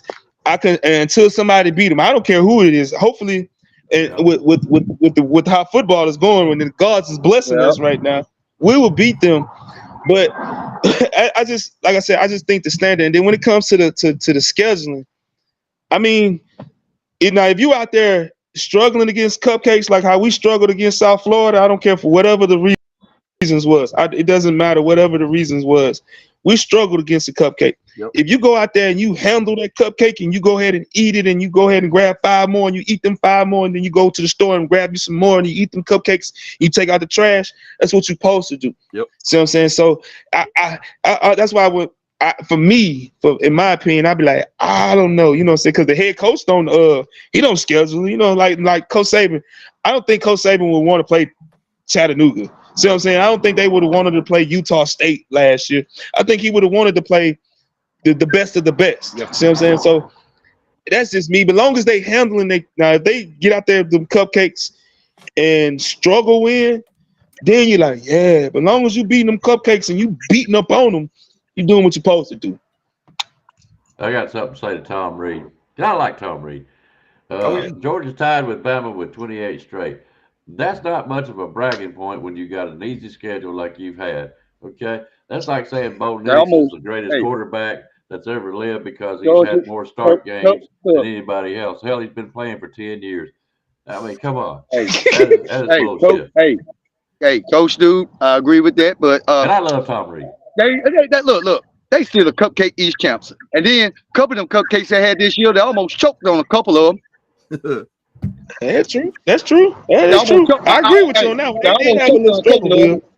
Hey, I felt sorry for them for a little bit. I almost went over there and gave him a glass of milk. But you can also say this. Well, let me ask you this, Blake. Huh? Well, let me ask you this. Because we talking football. We're just talking football. We're not talking the homerism. I know. If you look at us, look how we did with Arkansas. Mm-hmm. See what I'm saying? Look at the game against, those games. And people like, well, damn, Auburn just beat the shit out of damn Arkansas 2 weeks ago, and y'all struggle with them. You see what I'm saying? So it's just the flow, like, because with our cupcakes, quote unquote, our cupcakes, we kind of struggle with them this year. So I'm saying, even though we dominated the second half against everybody, but we struggled a little bit too with our cupcakes. I know. South Florida. I know. That's why you gotta go through the process. That's why every week. That's why every week they was getting better and better, but they were still trying to put some pieces to the puzzle together, trying to figure out the right combinations. They were just trying to figure out stuff. You know what I'm saying? Just trying to figure out stuff. Yeah, we did. Okay, we did do that, but we overcame that. Now we look like a whole different animal. I sort of look at Alabama. I look at Alabama. Bring it. Hey, go ahead. Let me ask you a question. Let me ask you a question. And I've said it, and I brought it up, and it seems like more people are coming to my way of thinking. This is a rebuilding year. What do you expect? You got a new OC coach, new DC, new players. People learning. Bryce is not here. We've been a star for the last couple of years. Then, but learning experiences as well. Let's take our homer goggles off. Is Georgia not going through the same thing? New quarterback. New offensive coordinator. That's it. And we've seen them get better every week. They had some struggle wins early on, and they've started dominating folks towards the end of the year. I look at them as similar sparring partners. Well, they're similar to, but their nucleus of the team was always there. They've had it for the last 2 years, so their nucleus is there. Ours has not been. Look at our defense; they're mostly all new players or different players. Ours is a rebuilding year. Somebody said reconstruction. No, it's not reconstruction. This is a rebuild. Rebuild. He's even said this is one of his best teams he's ever coached since he's been coaching. Guys, continue on. Watch the progression throughout the year. I keep bringing up that South Florida game because I know Icebox just teased me. He said you can keep bringing up that South Florida game. I keep bringing up that South Florida game because that's what's hurting us now. And the reason why I said it's not just the loss to Texas. I know everybody keeps saying the loss to Texas. No, but South Florida. That South Florida game is holding above us because of the performance. Even though we came out with the victory, everybody's saying, well, y'all lost to Texas and then y'all turn around even though y'all the hottest team. And that's why we're not ranked above Oregon, in my opinion. You know what I'm saying? Because of that South Florida game. And you look at it, like after Oregon took their loss, they came back and they blowed their opponent out. No matter who it was, they beat the dog breaks off of them. And that's why I keep saying that South Florida game, because when it comes down to the selection committee, if they keep us out, if we beat Georgia and be the SEC champs, and then you have Texas, that's the Big 12 champs. it's not just the head-to-head that's gonna hold us. I just think they're gonna look at that the week 3 matchup, and that's why I keep harping on that South Florida game. Yep. But at that time though, I agree. But at that time, we still had a quarterback battle going. At that time, they were still trying out new pieces to the puzzle. They were still trying out this and that. I don't know if Milroe was hurt or not, but he didn't move around on the sideline like he was hurt. He was all suited and booted, jumping around. He was cheering for his team. I don't think it was I honestly don't think it was no quarterback controversy. I honestly think it was more of Coach Saban getting the rat poison out of the fucking goddamn house. Yeah. Cause see, ever since that game, from the top down, from the head man, from Coach Saban all the way down to our levels as fans, the whole atmosphere, the whole attitude, everything has changed to where, Coach Saban does things methodically, and he does things purposely, and we be like, dang, and we pay attention to it later on down the line. So I think that game was just more of a, okay, y'all know what y'all got with Jalen. We see this. Now I'm gonna show y'all why it really is this kid needs to be here and this kid needs to be here. See what I'm saying? Because look at the pecking order now. The pecking order is Jalen and Ty. Yep. With that game, it was Jalen and Tyler. See what I'm saying? So I just think that he got the rat poison out, and it really motivated the team. That's kind of like what I was trying to say, because he was still trying to scramble the pieces of the puzzle around, trying to figure out perfect fittings. But yeah, pretty much so. I think that's why it had something to do with it too, trying to get the rat poison out the house. All right, and then we don't have as many commercials this year either. we was talking about Auburn. I want to ask y'all this: do y'all think Hugh Freeze is the right coach for Auburn to try to be consistent or build a win? Or who do y'all think would be a good fit for Auburn? Not with them damn boosters. See, they ain't gonna never have a good coach like that. Not with them boosters involved. Those boosters are toxic to that program. They got to get the boosters up out of there. They're gonna have to, though, man. Because I know, but they're gonna have to have a limit. They're gonna have to figure out something. They got to figure out something. The boosters, the coach that would have turned that program into a winner, he retired, and that's Coach Clark from UAB. If they would have gave Coach Clark from UAB the shot, man, that man would have had a national championship contending team. If you look at the guy from Troy and even Coach Womack down here in South Alabama, they fit the mold because they're recruiting, and they know with certain coaches, you got to know the area. Yep. You have to know the ins and outs of recruiting. You got to have that relationship with the coach, with the high school ranks. That's one thing Coach Clark had. Coach Clark had that locked down. Yep. The guy at Troy now, he has that. He has it going on. Here in Mobile, he has that going on. The names, some programs, they look at the names like i.e. Texas A&M and what they got going on. They better hire that man from Texas San Antonio if they're going to be smart enough. But they look at the names of people and be like, okay, well, this guy did this and this guy did that, instead of understanding that, hey, man, that man didn't build that program. See what I'm saying? That man just inherited some good shit and just kept running with it. And with Auburn, they don't forget the splashy hire. Fuck the splashy hire. Get somebody that's going to come in and build it up from the ground, roots, and the grass up. Yes. Instead of trying to maintain the status quo. Change everything about the program. Yes. And you got to be patient with that man and give him time and let him go. And they're not going to do it because they look at themselves like they're on Alabama's level, like they're on Georgia's level, and they are not. And they have never been. Hey, I hate y'all. They're not even on the level money-wise. I hate y'all. The simple reason y'all try to give Auburn all this information, and they're gonna figure out how to be a team. Y'all need to hush. That dude that runs Ellerwood, that dude is giving them millions of dollars a year. And yes, you've got to have boosters for NIL. College football has changed, but you gotta let guys bring money in, but they got to know when to know their place and stay back. They got to fall back a little bit. They want to control the program. and it's not going to happen. They're never going to be consistent like this, ever. That's a serious question. Who do you think really does need to take? Hugh Freeze ain't it. I'm sorry, guys. Nah. He's not going to And be. we knew when they He might hired get better next year, maybe. But I don't think he's going to be Auburn's savior. I don't think he will be. Who do you think they need to hire Jim Bowden for recruiting? Because he can recruit. I mean, as long as you put money in his hand, he'll recruit. Okay. But did he recruit? And you know what I him mean? with Money that he can hand out. Okay.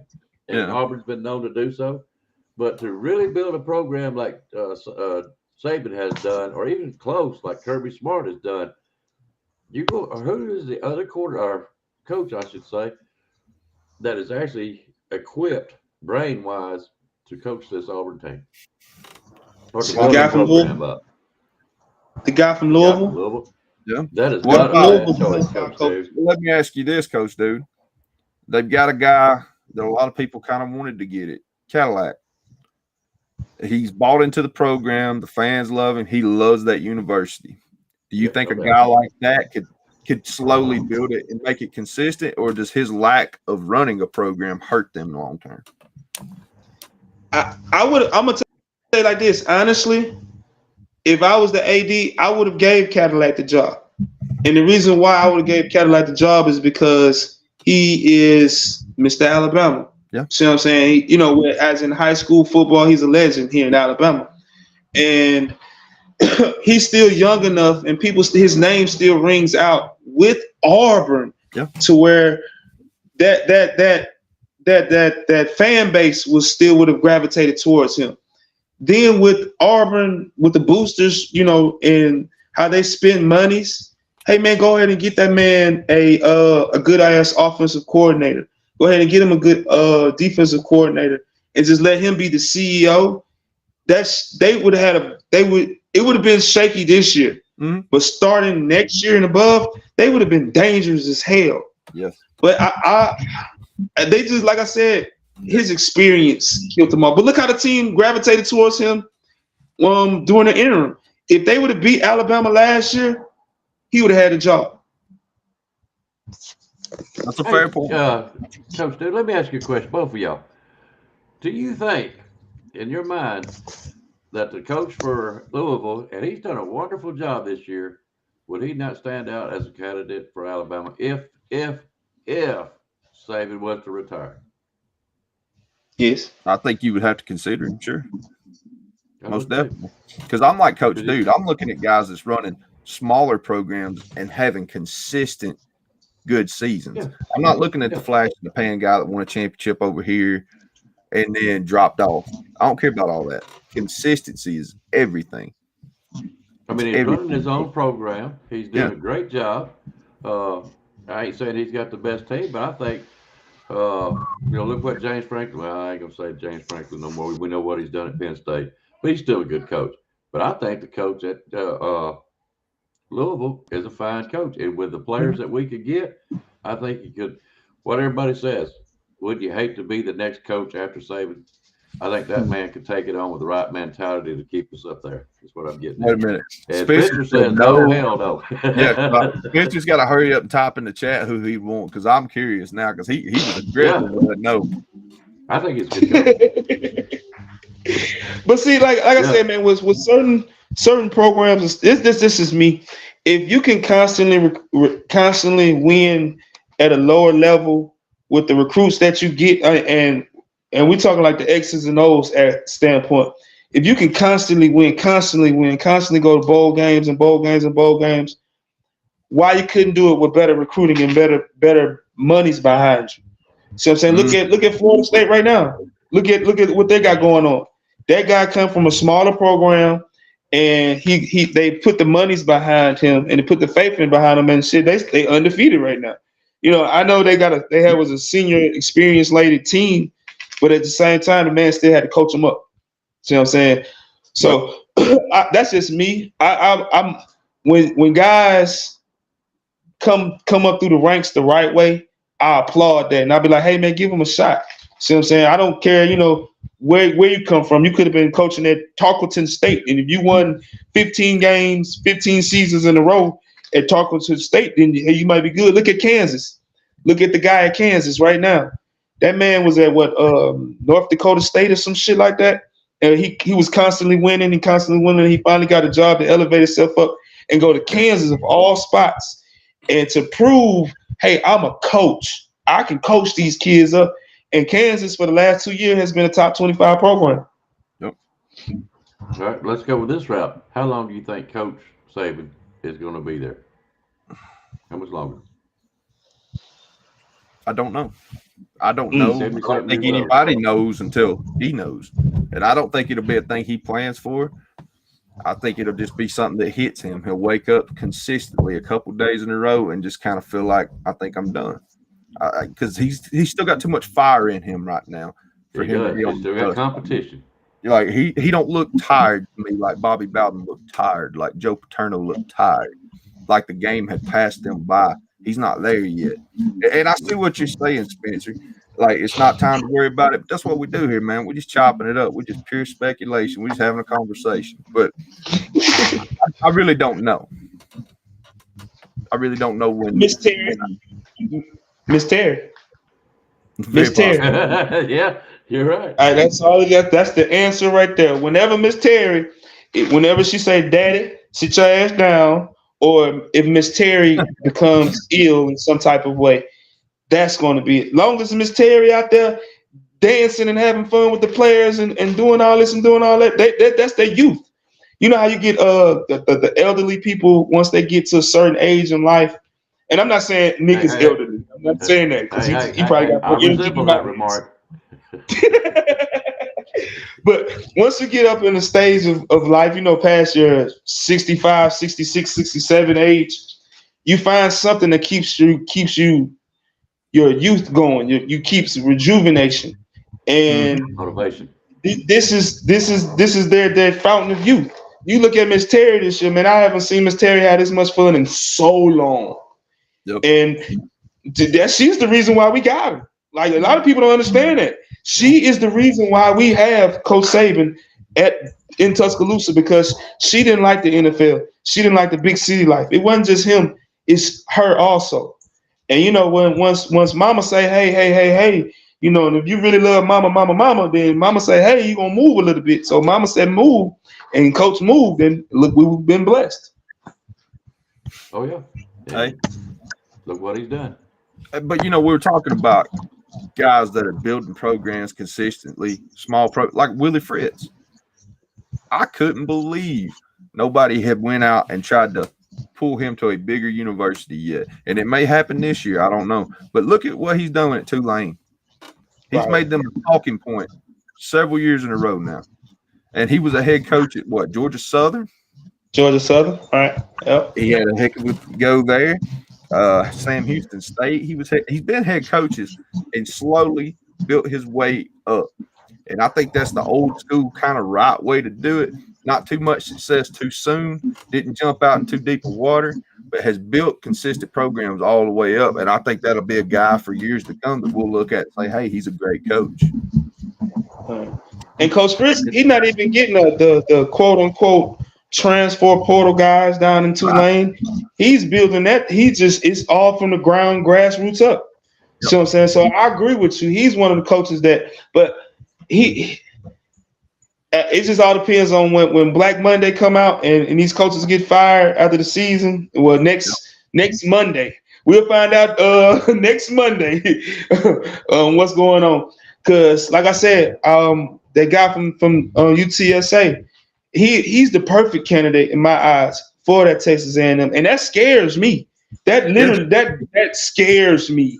Seriously, and how his style of offense, if he come in, he can bring his quarterback with him.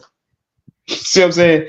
And can keep it going. And even if he don't bring his quarterback with him, the guy that they got now, that I don't know what the fuck Jimbo was sitting on his damn thumbs and let this kid just sit there and didn't fucking play, because that kid done got in. The left-hand boy, he didn't change the whole swag on the team. Like, them kids are happy now. Everybody is happy. So if you get a coach that can mix with his talent, because the kid that he got at UTSA now, a lefty. And they're built, the statue of those kids and the style of their game is something similar. So you get him into that program, that scares me. I'm really like, hey, I'm watching who Texas A&M is going to pick up because they're a bomb waiting to explode as long as they get the right coach. I'm gonna end this conversation with this. For years, I've seen Bama fans hype Dabo. We know Dabo ain't it. He don't adapt and he can't grow with the movement of college football. He gets left behind. He's getting left behind slowly. He ain't been it. I always hear Kiffin's name get brought up. I don't want Kiffin. I don't like the staff hires he makes. He never can find a good defensive coordinator. He don't worry about that side of the ball. And that's why I don't personally think Ole Miss will ever be more than what they are right now. That's just my opinion. But they're not a consistent around the ball team. And that may end up being LSU's problem too, because man, it's strange how bad their defense is dipped off. And don't tell me they can't go out and get players because Louisiana's stacked. Yeah. There's something going on. All right. It's guys, we do need to start closing it down. Hey, salute, gentlemen. Much respect, man. Y'all already know I love you guys, man. Y'all have a great week this week, man. Roll damn tide. I will see y'all next lives. And today is Go Browns. Hey, you come back on here. You come back on here talking about South Florida again. I'm gonna have to cut you off. You know that, right?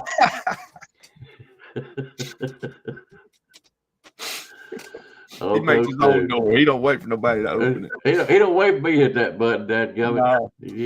He's robbing me of my fun. We love Coach Duke. We really do. Guys, we do need to get it out of here. Another good show, Van, as always. Had a blast, man. We had great guests. We had fun conversation. Yeah, the chat room was hyped up, and that makes it fun. We can bounce off of it. I enjoy it every week. I look forward to doing this every single time. My buddy Blake Miles, I'm glad he got on here. I love hearing his viewpoints and his passion. And Coach Dude, everybody that comes on here, man, we appreciate you. Anybody that wants to come on here, we're always open. There's always an open chair at the barbershop. Yeah, we got Junior on for a little bit, and that's always, man, Junior wants to come on. Man, I'm hitting that button as fast as I can. Junior's a star, man. He's a star in the making. Y'all better grab on to that rocket while it's taking off, because I'm telling you, one day we're going to be looking on TV and going, man, we used to talk to that dude. Yep, I'm going to ask him for a job one of these days. Let me do something. I don't care. I'll take his trash out. And thanks to Brock, too. Brock, thanks for coming on. Yeah, man. Thank the world of Brock, man. Be sure to catch the Horsemen Tuesday night, 7 o'clock Central, 8 o'clock Eastern. Yep. And after that, we're going back into Thursdays with William and AT at the same time. And then we'll have our last pickup show Saturday. Wait a minute, sir, and I hate to interrupt you. Coach Dude says in the chat, I'm going live for Iron Bowl. I usually don't take my eyes off the TV, talk to anybody or nothing during the Iron Bowl, but if Coach Dude's going live, I'm going to have my phone on for that too. I'll have to be there. I'm going to have to check it out. I was going to do the other one, but some of y'all over there too. We need to show that man some love. He's always over here bringing good conversation, bringing something to our show, so we need to do the same for him. Yep. I'm sorry. We don't do nails at the barbershop. I don't know how much does it pay. Well, I seen Brittany said something about the hair salon or a beauty salon. You can tell that girl don't need to go to no beauty salon. She's a beautiful woman. And by the way, Kiss sucks. AC/DC rocks. Just so y'all know. Anyways, where was I at? What the Hell show Thursday night. Pickup show Saturday is our last one. We are going to try to do the conference championships games. I think me and Drew said we wanted to do those. Anyways, but that'll be just for fun. For the money for the game is this Saturday. I believe I'm out, but I'm not far from being out, but I am out. Let's see. There's several contenders. I will tell y'all more about it probably Tuesday or something like that, so y'all get prepared for that. Anyways, tap our out. Please like, subscribe, share, whatever you can do to help us build Do not forget Nick Saban Jr. We're still wanting to push him over the edge and get him there, but we're not forgetting about ourselves either. So please tap her out. You got anything else, guys? Or man? Please like. I know most of y'all are already sub, but give the video a like. If you enjoyed it, comment on it. Helps the algorithm, helps push it around. We'd love to grow it a little bit, have some more folks to chat with, and have people to chop it up with in the chat. So if y'all could do that, we'd appreciate it. We appreciate all y'all anyways, but we'd appreciate that little bit of effort if you could. Yep. And what kind of wax job do you need there, Spencer? Well, we know it ain't his head, so we know it ain't. Well, okay. I'm curious. Maybe that's what the topic they need for Tuesday night. Sorry, sir. We're closing out now. Yeah. All right, let's get out of here. Great guys. It's been a good Sunday. Great Sunday. I enjoyed it myself. So let's get out of here. And what do you want to leave out with? Oh, you know what we want to leave out with. Where's that Bear Bryant at? The man's coming. Thanks, guys. Roll Tide. Roll Tide, y'all. Good day. You've got to be better in all three areas of life, which of course are spiritual, mental, and physical. You must be able to discipline yourself. If you don't learn but one thing out of football, it'll be worthwhile. There's certain sacrifices that you will have to make. There are going to be many sacrifices you have to make in later life. To fight. Oh, I don't mean fist fight. I mean to get up and come back and get up and come back and get up and come back again after you've been knocked down. And that could happen to you in later life. But if it does, you're going to know how to handle it. There's no one that ever has or ever will accomplish anything alone. I've read about self-made men. That's Tommy rot, as far as I'm concerned. I don't even know how to define intangibles. And I know that if you learn these lessons, you'll have it. And if you have it, you'll win, and you'll be better prepared in those three areas of life that we've been talking about. That there are going to be times for everyone that you're going to get discouraged. But if you never lose sight of your objective and never give up on yourself, if we do that as a team, 11 at the time, 4 years from now, we'll be walking out of here